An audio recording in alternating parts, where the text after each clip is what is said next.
Hi, I'm Mark Allen from Project Profile. Welcome to the Project Profile podcast. This is a podcast where we share insights into the property marketing industry across Australia. And the way that we're doing that is we're interviewing industry leaders, whether they're property developers or property marketing specialists or other people in the industry. We want to talk to them and we're going to learn all of the unique challenges that it takes to bring a project to market in these market conditions. And we're going to share those valuable insights with you.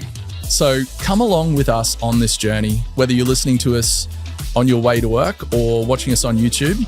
We've got a really great episode for you today, so let's get into it.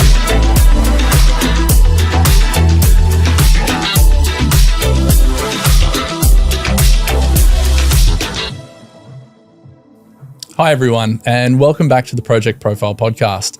Today, we're here with Morgan Lee, the head of marketing for Consolidated Properties Group. And Morgan's going to give us some insight into the projects that she's been marketing for your long and illustrious career. So Morgan, tell us a bit about yourself and how you came into the industry and then what you're doing at the moment at Consolidated Properties. Can do. Thanks for having me. I have been in the industry now probably for about 14 years, I think. Mm-hmm. I've been at Consprop now for exactly 3 years today, actually. I did congratulate you on LinkedIn today for that. So that's flown by. I've done a few things in those 3 years, and then before that was at another private property developer before that. And really, I was at uni just before that. So I basically fell into that role. I wasn't ever really searching to get into property. Right. I was meant to move to Perth and then didn't end up moving to Perth after uni, and then basically got into a job interview through a friend at my old employer and then basically got the job and then fell in love with property, really. Let's talk about that. You applied for a job at the last property business that you're working at. What was that job that you applied for, that first job? I was a marketing assistant. Okay, so it was marketing. It was marketing. You didn't apply for something else and then move. So you were always like, I want to do marketing. Yes. And were you always interested in property though? Or Not at all. No, it was just there was a marketing. Yeah, like I studied marketing. I did a dual degree marketing and then creative industries. Yep. So I kind of put that feelers out there in both kind of industries. Mm-hmm. Creative industries definitely doesn't have as much money, so I went towards more of the marketing route. Property. And then kind of went further into property. Mm-hmm.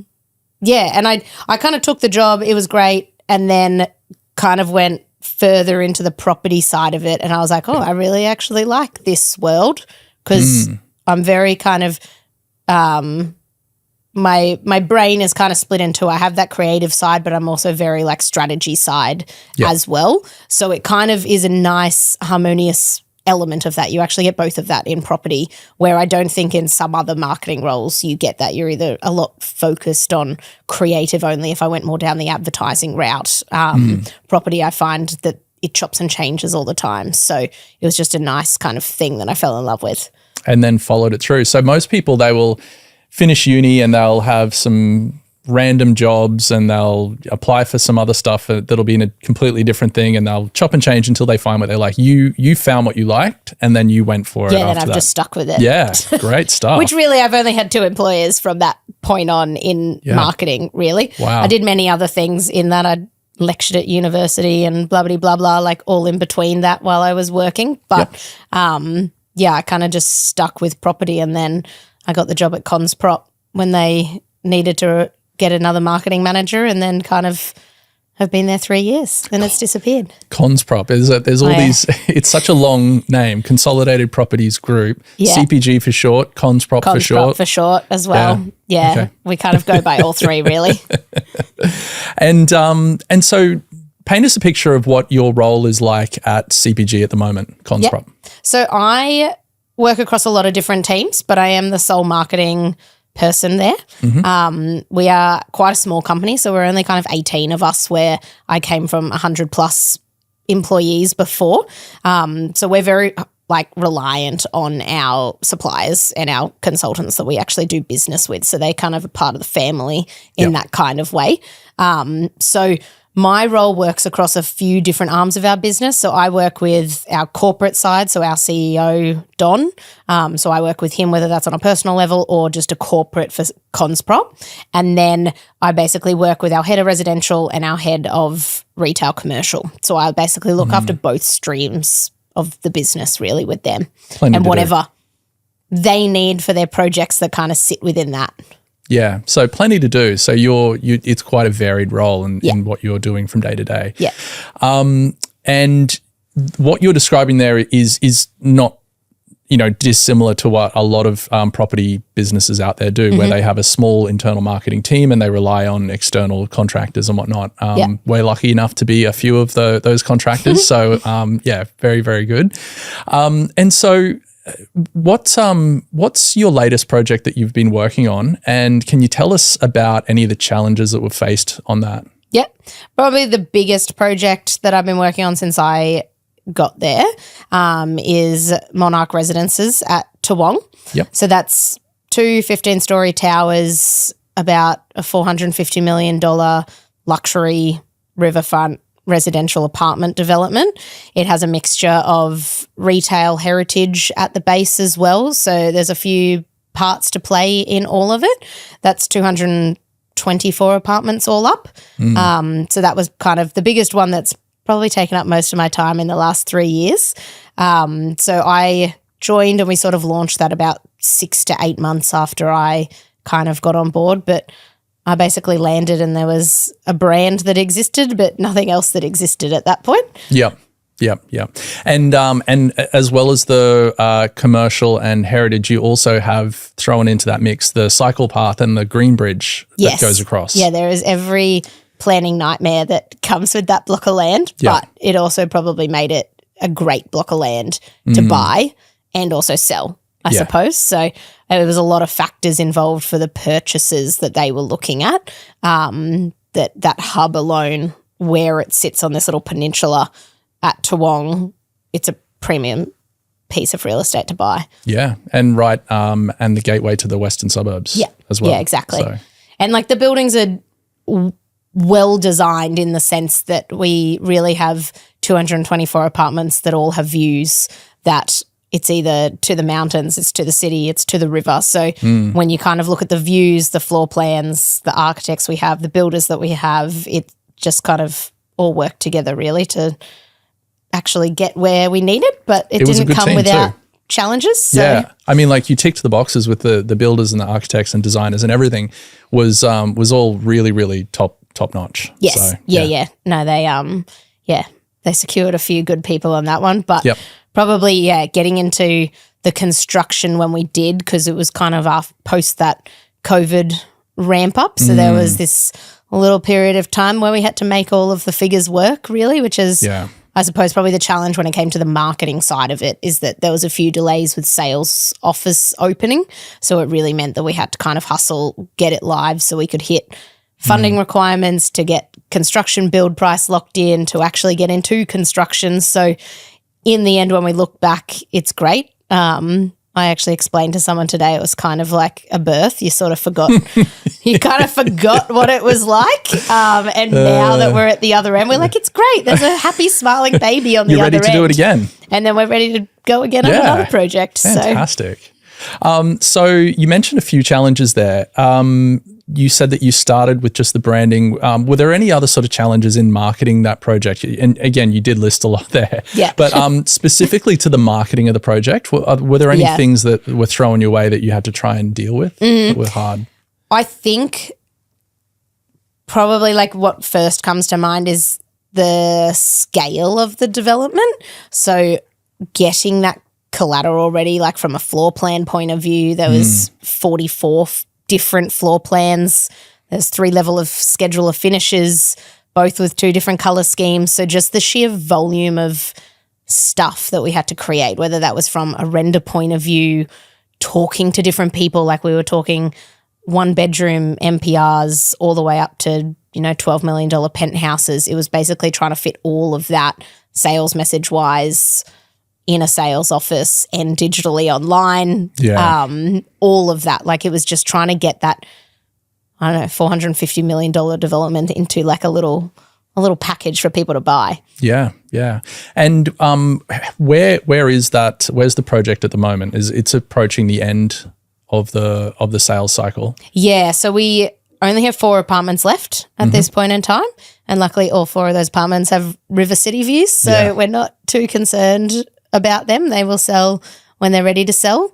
But from a project point of view, the buildings are topped out, the scaffold's coming down now, so we should have people basically move in at the end of this year. Wow. So the build has been good. Yeah. So we've actually kind of got there. We've been in market from a sales point of view, I think, for 2 years at this point. So yeah, it's just kind of been a nice timing now. The sales office is shut, so that's definitely gives us another challenge to sell those final few apartments when people are looking at the building being built, but we can't take them in. But you'll so you've shut the sales office, so then you'll have apartments to show people through shortly. No. Soonish, no. No, I don't think we'll be able to get on site to take anyone through. They need to keep building. So it will, at the moment, it's very much old school, rock up if we've got people inquiring, basically take them to site, but stand on the outskirts with floor plans and sell the dream to them. Like when you stand on the site, you can get that sense, but it would be nicer to be able to stand on the balcony of that apartment, but they're just not at that point, and you don't really want to bring people in when it's undercooked, really, when there's still joinery to go in, and definitely you're asking big $4 million price tags, so you definitely need to sell them a little bit more of the dream. Yeah, yeah. I mean, nothing beats actually putting your feet on the floor and looking out at the view. Yeah. And now that you can kind of look back at the campaign from the start, with the marketing mix that was used to promote this project, were there any standouts in the channels that were used that were particularly effective? Yeah. I think the most surprising, if I just talk about real estate portal side of things, because there wasn't anything that we didn't do, I would say, for this kind of project. So you had advertising portals, so Domain and REA and all of the other ones? Yeah, apartment developments, urban, all of them. Yeah. And then there was like your traditional like Meta, Instagram, Google, etc. Yeah.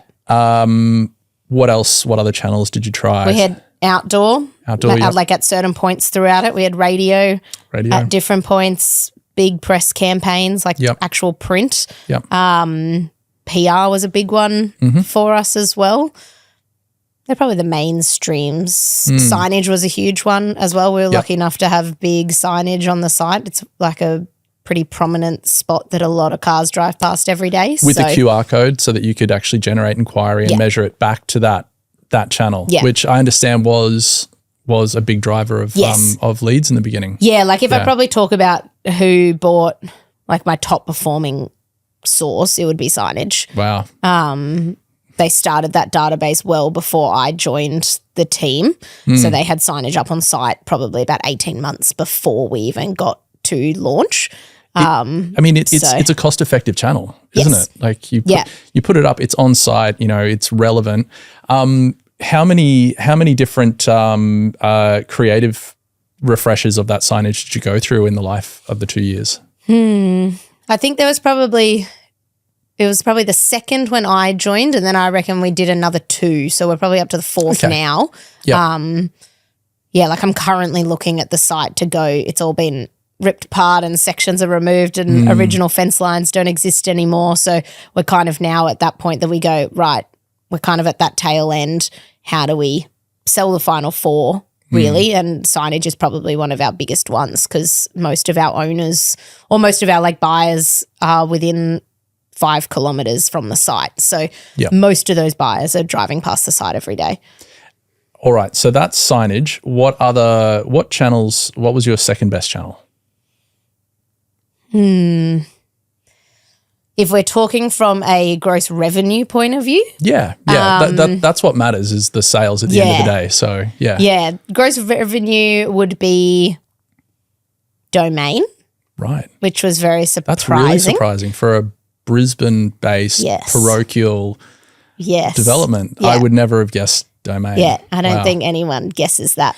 In Queensland. In Queensland. Yeah, to be but fair, in Queensland. they got some big ticket price points attached to the contracts that they got and did over the life of the whole project. So that's basically why they do sit in front. It's not necessarily volume of contracts that they got. It was the volume of revenue that they actually contracted, which was the most surprising, really. So their cost per contract was great.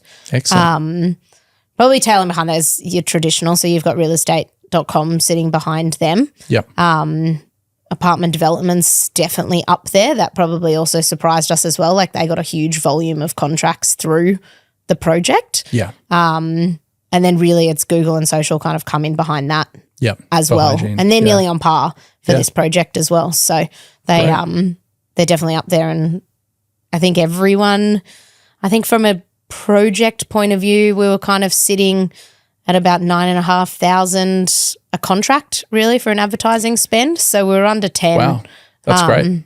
Yeah. So it well-performing project when it comes to that and a good conversion rate. I think we ended up at about 1 in 50 at this point. Yeah. Great. Which is actually pretty good for the price point Well, I mean, of those apartments. Sub $10,000 contract sale price is amazing. Yes. You know, when is. most people are sitting at 13 to 15, like you've optimized. Look, I might that be well. there in the end, depending how much I have to spend on We'll these see. final 4. And what were there any unique things that you threw in the mix that you were using as far as like video tours or drones or anything like that? We kept it pretty traditional for this. Like we knew the buyer very well. Like and hats off to Colliers for that one, who are our sales agents on this. Like they knew those people back to front. Yeah. And we knew that the demographic of those people weren't necessarily going to be sitting in the virtual tour realm. They were very much going to be a touch feel. Yeah. We spent a lot of money on the sales office because we knew that was basically where it was all going to happen. So physical models, making sure that was the impressive. view, it was a beautiful sales office that sadly is now ripped apart.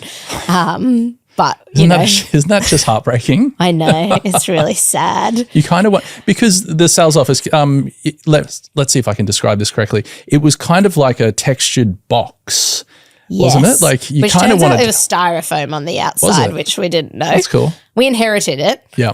from the previous developer that owned the site before us, and they project didn't go ahead, so we were lucky enough to jag that site. It's a great win. Yeah. So they had that kind of, it was like, we called it the UFO. It was like a UFO sitting on stilts up in the air, basically.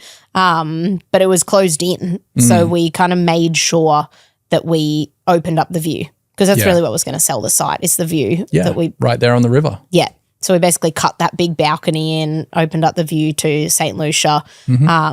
So we kind of put a lot of money into that aspect, because we knew that if we could get the people there, that it was a lot of the convincing was already done, because you know that you would want to be there and wake up to that, essentially. Again, feet on the floor, looking at the view. There's no sort of substitution for that. Yeah. And we were sort of lucky enough that we kind of thought like we had all these big grand plans of events and we could do big long lunches and everything, but we never needed to really get there because we had the interest in the site. Which I think just goes back to some of the 101 of marketing, that if you've got the product and the price point and the location sorted, It's the 4 it Ps. should be the easy job for the marketing manager. Yeah. But which is what we kind of had with that project. Yeah. Really. Excellent. So, when you're planning a like the campaigns, how important is attribution and tracking to you? Huge. Yeah. Talk me through what you do for that. Yeah, I'm pretty OCD when it comes to it. I'm probably a little bit more hands-on than some other people are. But I want to know where each person, where the contracts are coming from. Yep. So it really kind of tells me what we should turn on, what we should turn off, but also like where all the leads are then coming from as well. I think a lot of people follow where the leads get to or where the volume of leads are coming in, but the attribution sometimes doesn't follow all the way through to the contract. I think it's getting a heap better now. The process is always a little bit clunky with all of the different portals and everything involved. Oh, yeah. So like the UTMs are definitely what's there. Savior. Yes. So for people that are listening or watching and they are scratching their head when we are talking about attribution and tracking, just to clarify, we're talking about when someone interacts, when a potential lead interacts with any of your marketing collateral out there, when they inquire, they bring along with them, or it's reported where they came from, which channel they used, potentially which ad they clicked on, and all those things, so that when you're getting a bunch of leads in, you can say these 3 came from Mansion Magazine on the 24th, and these 2 came from Google, and these 4 came from these 40 came from Domain. So and then you track that back so that you can say, look, even though we got 40 from, let's say, Domain, it resulted in X amount of sales. And you can track it back. Yeah. And UTMs is the main way that you do that, which is urchin tracking module. So it's the information you put on the end of a URL so that you can track where that person came from. Yeah. Cool. Yeah. And it's definitely something that I think every sales agent should care about, especially in like the project marketing realm. Yep. Because we're always kind of talking about what's working, what's not working.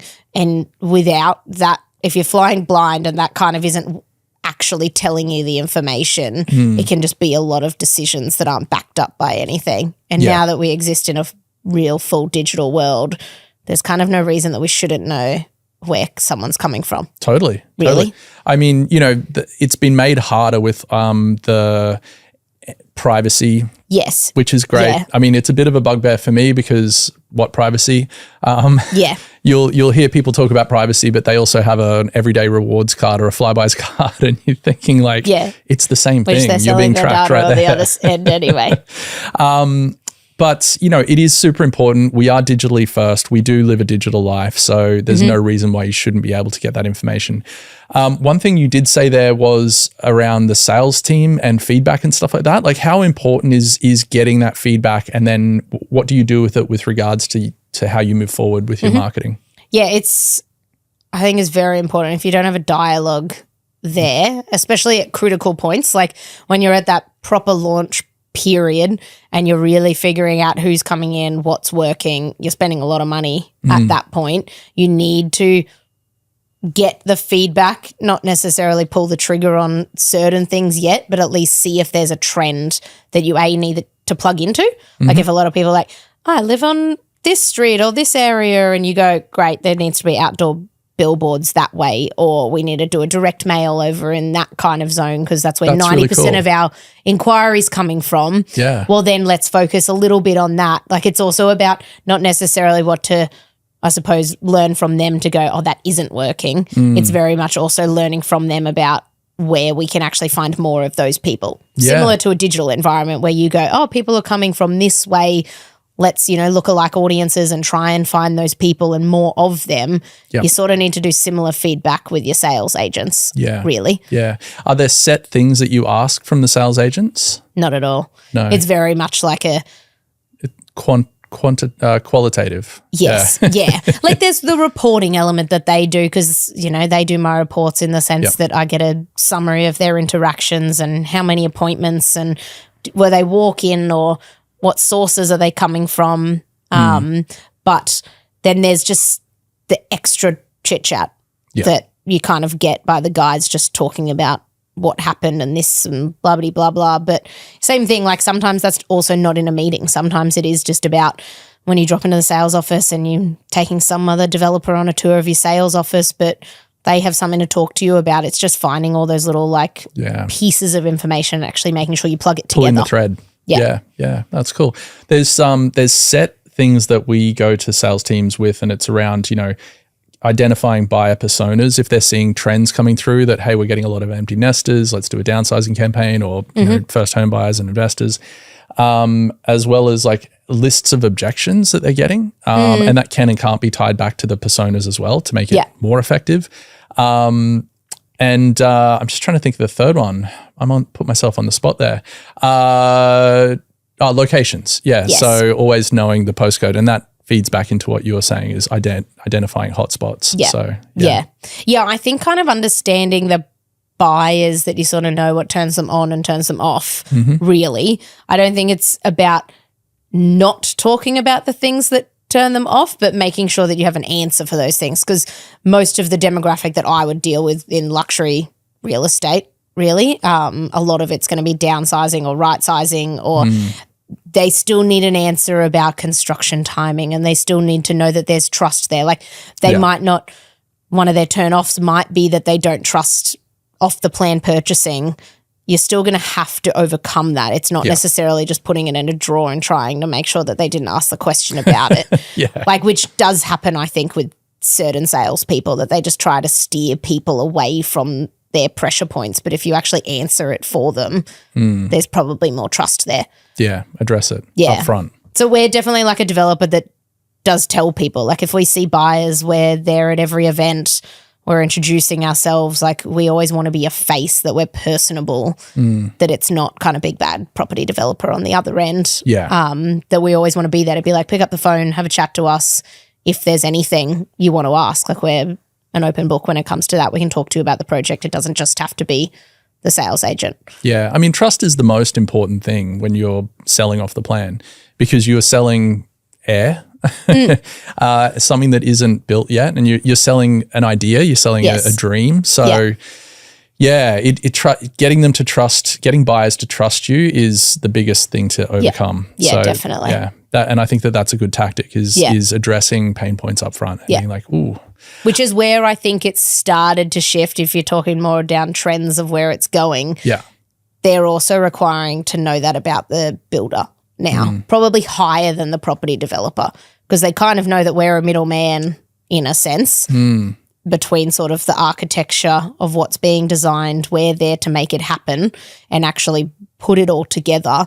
But there's a big missing piece with the construction, that you need that builder that they also trust and that is actually going to rock up and build the thing for you, that people also now want to know when that construction timeframe is.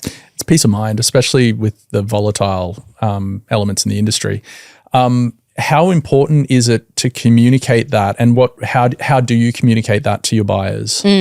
We're very lucky because we have an exclusive relationship with Hutchinson Builders. Yeah. So we've a great name in the industry. Yeah, great name in the industry. And we have a great relationship between us as a developer, them as a builder, and we've delivered countless projects together, and we sort of know that they're always going to be on our project. So it actually makes my job a lot easier. I can actually include that from the get-go. It's not kind of about writing a little summary about a trusted developer being there. From the start of the project, I can basically say that they're going to be there and that they're going to be on the project. It's just a matter about when is that project going to start will be always the next question. Yeah, of course. And so what are your methods to communicate that out to buyers? In terms of construction start? Well, let's say like the important thing of talking about the team. So the architect, the builder, etc. Like, is it as simple as an email blast and putting them on the website, or do you go more in depth with that? Probably both. It's always part of our sales office track as well, to make sure that their faces are there, the stories there about who the architects are. Sometimes it goes into landscape as well. Sometimes it goes into, like, there's other layers depending on the project that it is. Like commercial's probably a bit different sometimes because it's just a different beast in its own sense. And then having, Hutchies there and have us there as well as kind of like, here's your team and it's your trusted team. We're all here to basically make it work together for this project and make it the best project it can be. Yep. That's physical insight. It's in brochures. Again, we'll do it as probably that early on sort of social media side of things while you're still developing what that project render is going to be. If you're kind of in that coming soon sort of phase, you know that those people are locked in. Yep. So why not start to communicate that? Yeah. There are people that follow architects. There are people that follow, developers around. There's people that their sole residential business is built on the return customer, really. So people have to they can actually follow that, and hopefully that's sort of where Monarch puts us as well, that it kind of establishes that sort of CPG residential brand and what we're sort of wanting to deliver for the future. Cool. So you were just talking about the difference between residential and commercial. Tell me about that. What's the biggest difference between marketing commercial and residential aside from the audience? Yeah, I was about to say, like, fundamentally it's the consumer in the end that's the main and the thing. Message, yeah. I think from a residential point of view, the buyers demand a lot more in terms of the sheer volume of information that is required and touch points. So much more touch points. Like, what is it now? Like, you have to nearly have 8 to 9 touch points before they might even inquire on a project these days. Yeah. Commercial, you're dealing with business-minded people, so there is a little bit more of a direct line as to what they're looking for. Simple, you're stating facts and show them once and whatnot. Yeah. And they have criterias as well that they're ultimately looking for if they're looking to take a full building lease or whether it's a floor in a building, which also, has its own challenges as to how you lease that building out. Are you waiting for someone to take the whole building? You're doing floors. Like, there's a lot of different sort of feasibilities that are built into that. But from a marketing standpoint, the collateral output is nowhere near the same. But I think you have to actually nail it from the get-go because you don't really get the same sort of – you don't get to change it as much in a commercial environment. I don't think it's very much that one push and then it kind of exists in a market where I think for residential you can actually change that messaging, talk to a new audience and kind of get out what you need. But from a commercial standpoint, I don't think you get that chance. Yeah. Yeah. And I guess the audience is a lot narrower, whereas residential, you're talking to first home buyers, investors, downsizers, upsizers, etc. Yes. You're talking to businesses that want to lease a space. Yeah. Yeah. And there's variation in there, but that's there. Yeah. Yeah. But it is like a small pie. Yeah. Yeah. So there's lots of people talk a lot about multivariate testing and split testing, and you were just talking about collateral, and I was interested to what's your take on split testing and whatnot, because you were big on measurement, so I would assume you're big on split testing as well. Big on split testing. I just physically don't want to do it myself and let the agency do that. I would prefer. I don't want to be at that level of detail. Yeah. But I would probably be heavily reliant on a digital supplier and media supplier really to be doing that. Yeah. And to let you know what the outcome is. Yeah, like I'd want to know results, but I think it's part of your game. Yeah. In the sense that you should be doing that because you should always be testing to see what is going to be the best result. Yeah. Really. Yeah.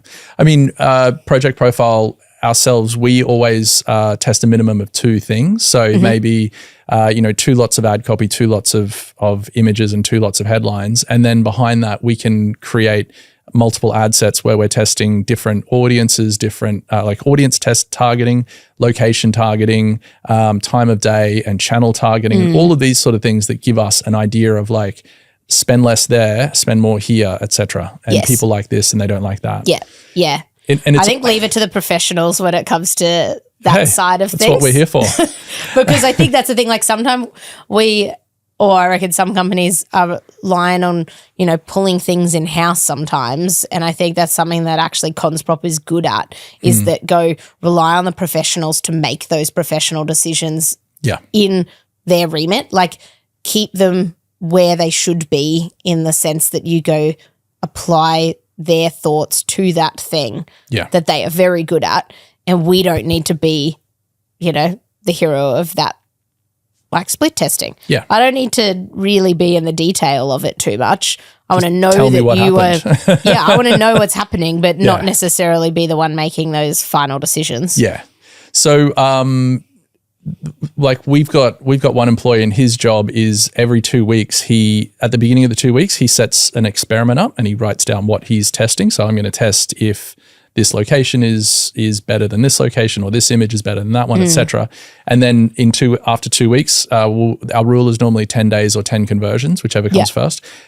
He'll then write down the answer and this is what happened as a result. And there's always 9 times out of 10, there's always an uplift there. And if there's not, then we know, okay, we can go back and say, well, this is what we were doing before. We can reset that. Yeah.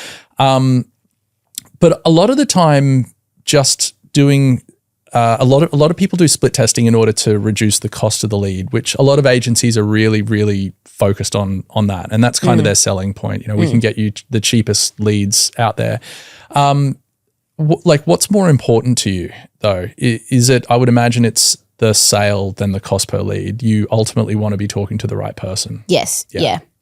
I think it's something that, look, if you're not making the sale, you're going to care about everything. Yeah. Really, in terms of like what's actually happening in general across the entire campaign. Yep. But if you're making the sale, you're probably like, I don't really care what the cost per lead is in the sense that the sales are being made. So just let it to keep going. Yeah. I think the only time that's going to actually ruin the experience is if your budget is limited, really. Yeah. Yeah. Is that if you're not making enough conversions from a sales point of view. Yeah.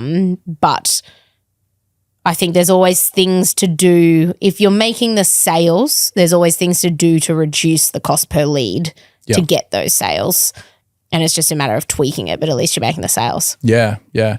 And so that's, I was just going to say that's where the important feedback with the sales team comes in, because from a marketing point of view, marketers, as soon as they get the lead, it's kind of like we hand it over and we have very little understanding of like, was that good, was that bad, unless we have that feedback loop from the sales team. And then we can sort of go, we're getting tons and tons of leads from this channel, but none of them are good. So we're going to switch to this one where we're getting a few, but they're selling out of there. So like I try, I suppose, throughout the journey of, let's say Monarch is the prime example we keep talking about, trying to get that information that I get basically back to you guys so that you get to go, oh, great, Google actually converted 10 contracts, or this is where they're from, and share that data because it helps you guys on the other end. But I agree, there tends to be sort of a gap between all of that information being in one environment, really, that it typically doesn't get all the way back to each of the suppliers. I think the extension of that further is that it still gets back to media, as in like your traditional real estate portals. They need to also have that feedback. Yeah. Because if they don't get that feedback either as to what's converting, what's not converting, they also then just keep selling the same product to you, and you kind of are starting to be like, that's not actually working anymore, but it's part of the package. But so why am I kind of paying for it anymore if it's not working? Yeah. They definitely don't like to hear what each other's doing and that each other is not sitting on top. So, but I think it's good. Like the domain sitting on top for Monarch has probably been the most surprising thing into most people in the industry, really. Yeah. Well, I mean, like, do you have any idea? What's the hypothesis there?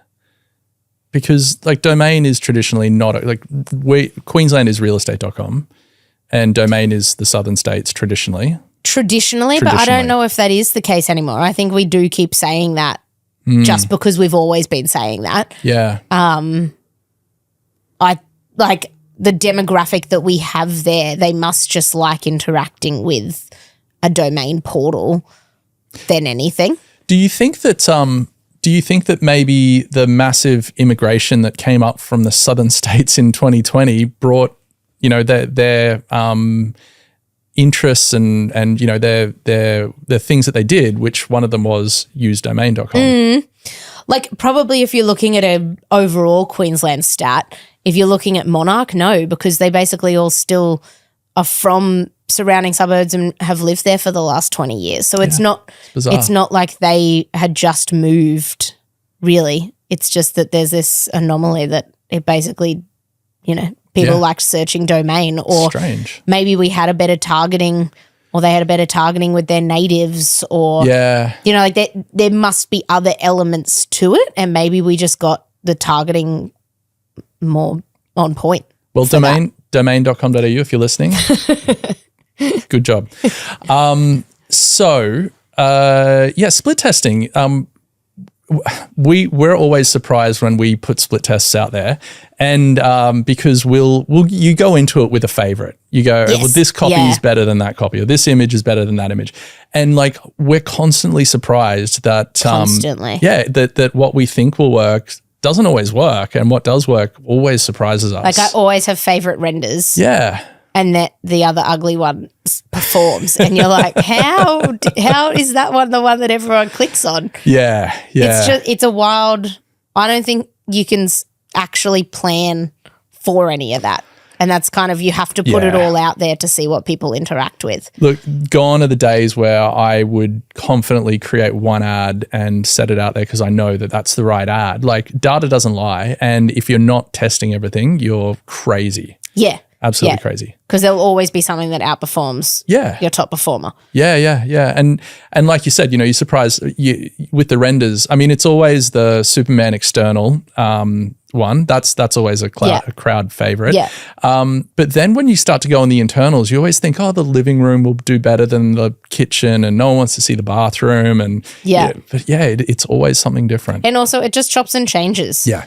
Really, like pool shots were always the thing in, and then they went out for a while and then they're back in, and like it just rotates around. People love, like for Monarch, people love the dusk ones. Like it's always the purple graded images that they must seem to, I don't know, work better on your phone possibly. Like it also could come down to the vibrancy and like the clarity of it on your phone. Like people just, it seems to cut through a lot more when we have that sort of dusk shot than and did anything you split else. Test the day and night shots just to see?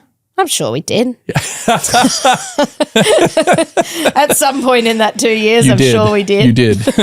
Did you split test them? So this is probably the point where I should come clean. Come clean to the listeners and the viewers. Project Profile still is the marketing agency for Monarch Residences. Yeah. So we did split test the day and night. Yeah, and the night won by far. Yes. So it's crazy. Yeah. But, literally the same photos, day and night, same aspects, same outlook, same exact photos, and far and away nighttime photos. Yeah. So crazy. Yeah. But I'm sure in the next project they It'll won't. be something different. We'll probably be like, great, let's get some dusk renders. I'm glad I paid $5,500 for those, and then basically not to use it. Yeah. You just can't pick it. You can't. I mean, you've got your roster whenever you start a project of the renders that you need, and the data will tell you which ones are going to be the useful ones. So I reckon that is like a process about renders, is that the sheer volume of time it takes to create the one image. I kind of wish there was a way soon. There probably AI very much will be. I hate it. Like, it seems like such a buzzword and whatnot, and I hate it, but AI you can already do amazing video renders and image renders. And it's a matter of time before you can have renders that you can generate from a prompt with very, very, very clear guardrails, but then have the ability to adjust finishes and all these sort of things. It's the microisms of it that isn't there yet. Yeah. Where I go, actually that handle's different, or that bench top is just slightly not the right color because I'm looking at it in person and I need it to be 100% accurate. It's not, I don't think it's there yet, but ultimately it probably will be. Soon, I think, I mean, we're already using AI we'll take renders and just to do pan shots, turn them from stills to videos and slowly pan in and have, birds fly past the window in the distance or something like that. Just something that will catch the eye as people are scrolling. That's a bit thumb stopping. Static. Yeah. And also rather than an animation, like the animation side, if you even talk about it from like a render point of view, you need the renders. Like, I'm not saying that you can't not have them. You need those hero things, but it's the ability to produce them fast in terms of, like we're saying, sometimes the dusk one doesn't work, but you've done a dusk one. Yeah. Your ability to then quickly swap that to a different part of day and it's light and bright and you change where the sun is. That process is probably another 2 months away from getting that image when you want to be reactive to actually what, the results are actually telling you. That's a really good point. That's a really good case study. So having renders, but finding that the dusk shot was the best, and then using whatever tool that is available to turn your existing renders into dusk shots of that. Yes. And that's probably something you could be doing right now too. Probably. Like there probably is that ability. Because also, it's just the sheer output. Like I know things take a long time. I can't even tell you how a render is made either. Like, I don't know where I would even start. I hand over a model and a PDF document of finishes. Yeah. And I'm like, produce it. Like, I don't really understand that. It's magnets, I think. It's very dusty. It's Fugazi. Well, Fugazi. So our partner that does renders, what they do is they'll construct a digital twin of the tower to begin with. Yeah. From like the entire thing. Digital twins is another thing as well that's kind of crazy. Yeah. So that what they do is they'll create the digital twin, and then that can be used by the sales team on tablets. So they can pick floor plates and then go into the floor plan right there. They can show what the view will be out of it. Yeah. And by constructing the entire 3D model, they can then zoom in and pull renders straight natively from that. So it means that you can more rapidly pull Produce renders it. as you need to, and then you can adjust them too as the configuration might change and things like that. You can jump in and change that on the fly. Yes. And I think there's people that are getting smarter, like the buyers are getting smarter in terms of the information that they're requiring. Yeah, and they're coming to the sales office equipped and ready. Yeah, they're like, I've read your DA pack. You're like, excellent. Yeah. I probably haven't. But like they very much are. Like they've learned so much about your project and probably 10 others before they're walking in the door, and they've already narrowed you down, possibly before you even know about them, or they're already on your database but not really engaging. Like there's always going to be people that engage straight away, but your inability to then give them visuals fast when they do ultimately know that there are models that are being created, and that the architects, like the architectural renders that get submitted with development applications now are so far advanced that you go, why can't I see what I want to see in the corner of that room now? Yeah, even if it's an artist impression, it's not. It may change. It may change, but also it doesn't have to be fully built out either. But I just need a visual of the laundry. Yeah. But we can't really give them that unless it's on plan. Yeah. So you've just raised a really interesting point. So buyers have more information than ever. There is more information out there available than ever for them to get. And if you're a buyer, chances are you're inquiring on at least 2, maybe 3, 4, 5 or more different projects.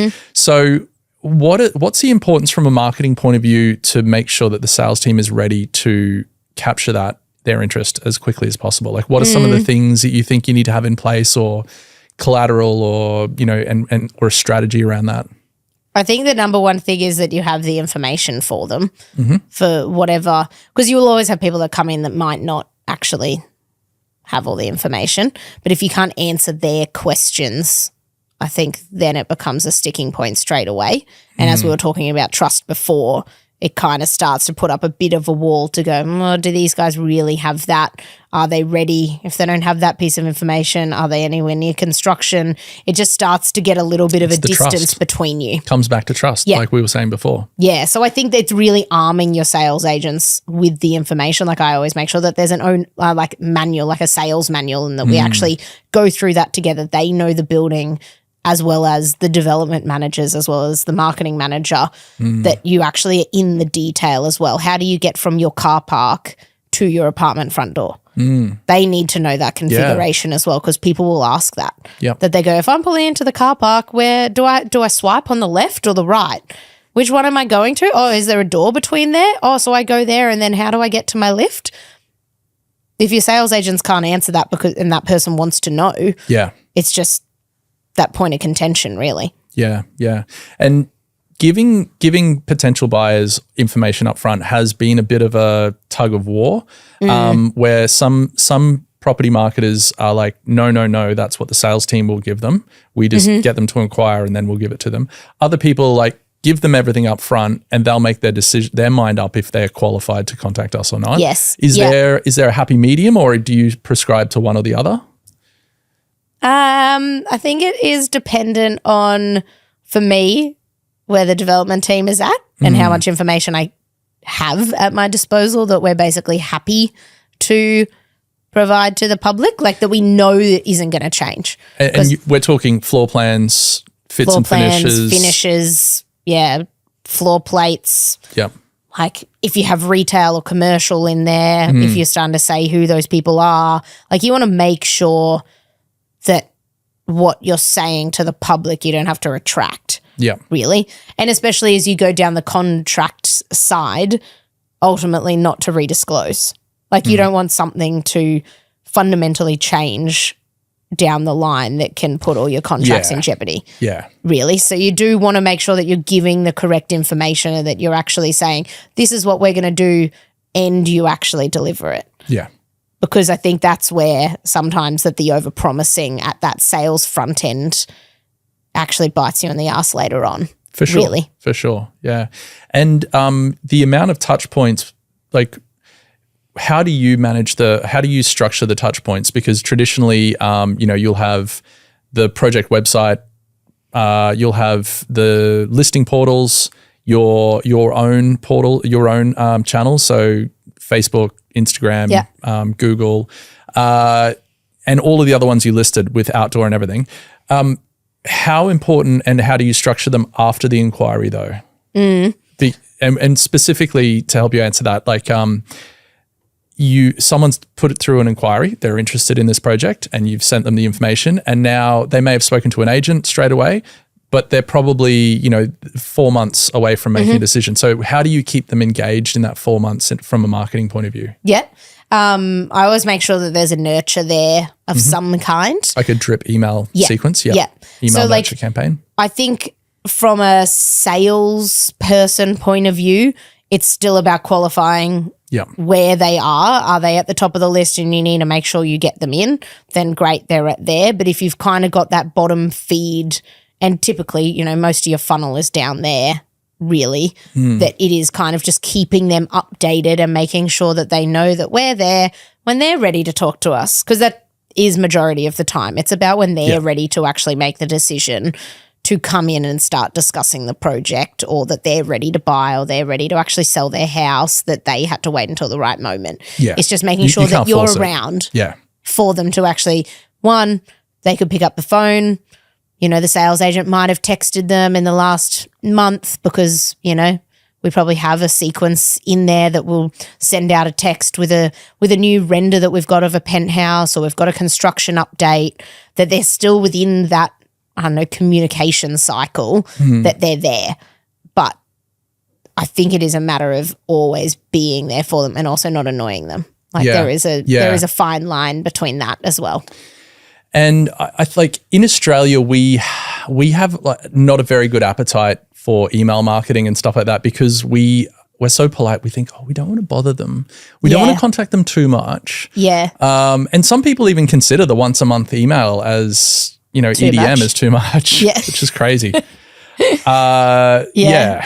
Yeah, no, it is interesting. See, I'm that person on the other end. Like if I'm being sold to, I'm like, sell to me. But that's because I'm like, I want to know more. I've got a website and I'm like, God, I shouldn't have looked at a Windows website, because now I'm going to be served up all these ads about windows or blinds or something. But I'm also like, bricks. Bricks are my favorite. Yeah. I search things all the time for work, and I'm like, God, I should have been in incognito mode so they didn't know that I was here. Yeah, well, I mean, it's getting harder and harder to follow people around the internet these days with the cookie tracking and all of that sort of stuff. Look, I'm still surprised at ads that like pop up though, that I'm like, how? So much. Like how? I always hit accept cookies. I'm like, market. Yeah, me too. Market to me. Yeah, I want to see relevant ads that I'm interested in. I don't want to see ads that I'm not. We might be freaks in that kind of way though. Yeah, I think it's an industry thing. Yeah. And also we understand it. I'm like, what are you going to do anyway? Serve me the correct ad? Oh, no. I like that social Meta has introduced a thing where you can click on, when you see a retargeting ad, and it's a retargeting ad, you can click on it and say, stop seeing this because I've already bought it. And I'm like, great. I've needed that for so long. Yeah, that's good. It's really handy. Especially when it's like individual product type thing where you're like, I actually have bought this before. Yeah, I started to get something. I can't even remember what it was. There was something I looked up the other day and I was like, I really have already bought this. Like I had a wedding a few weeks ago. Woohoo. Spent lots of money. It was your wedding. It was my wedding. But I still I cannot get the wedding feed out of my Instagram. Yeah, I bet. I'm like, just stop. I've already written my vows. I've already bought the dress. I've already done it all. How do I get you out of here?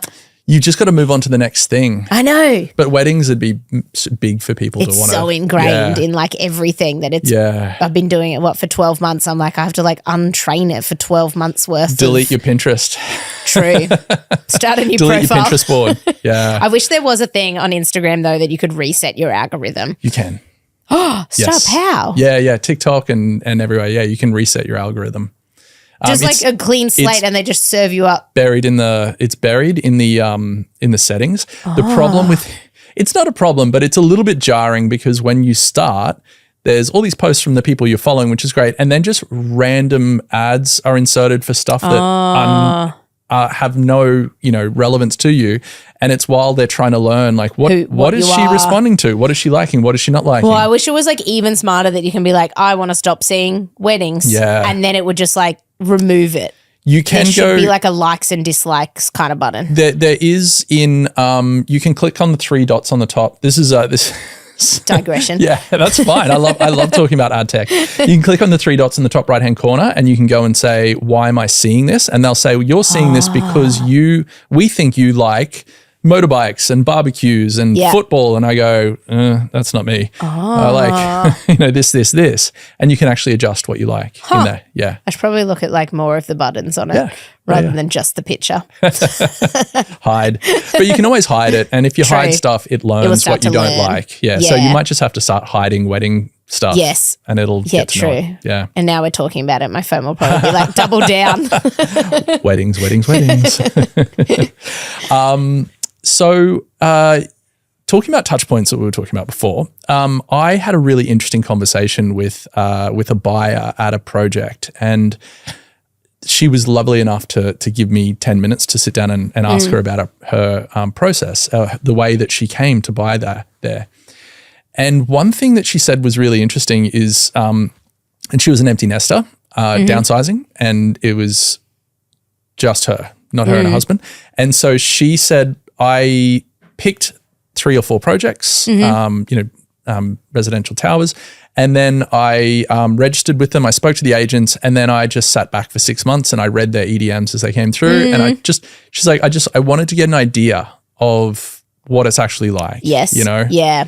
And I think that culture is something that's really difficult to put across in off the plan, but there's surrogate indicators that will help you sort of communicate that. Yeah.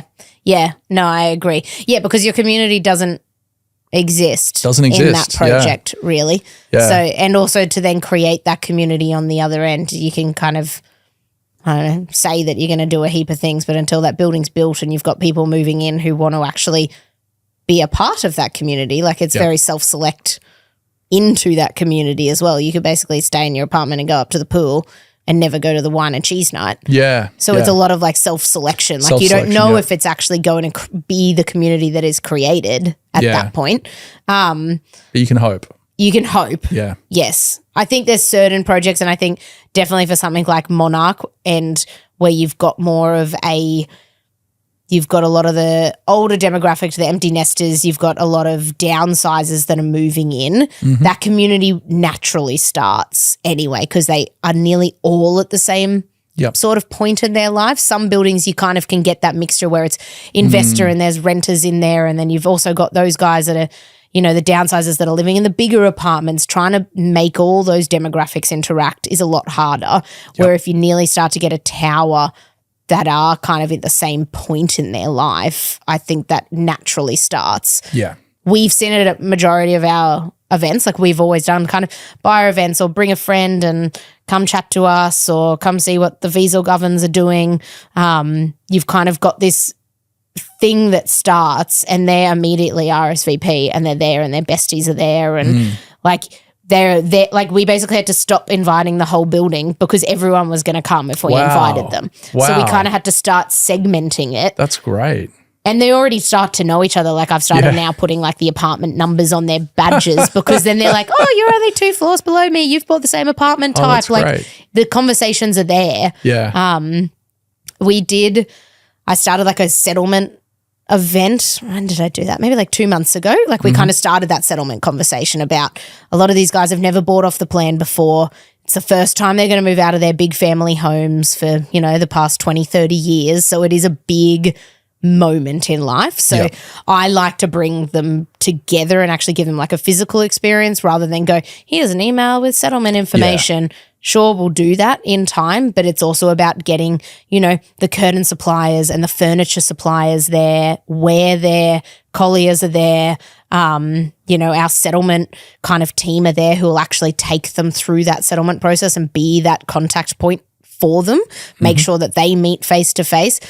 It was immediate. Like we had 300 people in the room at 2 sessions.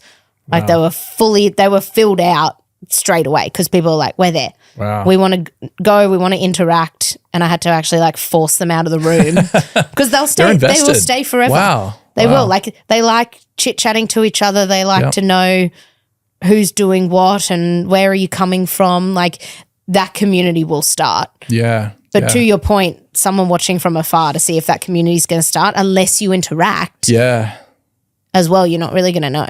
So we bumped into you on a tour recently of another project, and this was a build to rent project. And that one had specific amenities that helped communicate the sort of culture that they were going to put across too. They had a pool with a DJ area, and they had a games room with a PlayStation 5 and a Pilates, and it was actually really cool. Yeah, it was actually really cool. I'm like, can I afford the rent here? When can I move in? But that's kind of it's super important as people are like as people are moving into apartments, they want those amenities. They're kind of demanding them. Yeah. Like, yes, they are demanding them. I think like as a Brisbane, Queensland state and probably all like your Sydney, Melbournes, we've all started to kind of develop our own thing. Like there's standout developers in Brisbane for what those rooftop experiences are like, and then basically everyone kind of then is taking on what that is. And I think Brisbane itself has its own style in terms of those rooftop. We like being outdoors even though it's crazy hot, but it's always about that. It's always rooftop bars. It's always nice kind of outdoor areas. We want those environments, and that's kind of what those rooftop spaces are. But in saying that, for Monarch, there was barely anyone that really asked many questions about them. Really? Because it's they were very much buying for those apartments, not buying for what the rooftop amenities were providing them. They found out about it later. Like we had a gentleman at that settlement event who kind of asked how much the gym was per week to be a part of, and trying to basically explain that, no, like that's your gym. It's the building's gym. You just get to go and use it when you want. He was beyond happy that he was like, what? I don't have to pay for these things? Bonus. Like it's things like that where you're just like, you've bought, you know, a $3 million apartment most likely, and that, you know, you're only learning now that the amenities are free because it just hasn't been part of the, like it's probably been part of the sales track for them to learn about that, but they haven't necessarily held on to that information. It's about what was inside those 4 walls for them. Yeah, it's not an important element of what they're looking for. No. Thanks very much, Morgan. It's been a pleasure to talk to you and learn about all of the successes and challenges that you've faced over your career. Thank you very much for coming in. That's right. Happy to be here. Yeah, it's been really fun. And thank you very much for tuning in. If you're watching on YouTube, please hit subscribe. And if you're listening as a podcast, please send us a review on the podcast app of your choice to help us out. Tune in next time for the next episode. Really looking forward to seeing you, and thank you very much.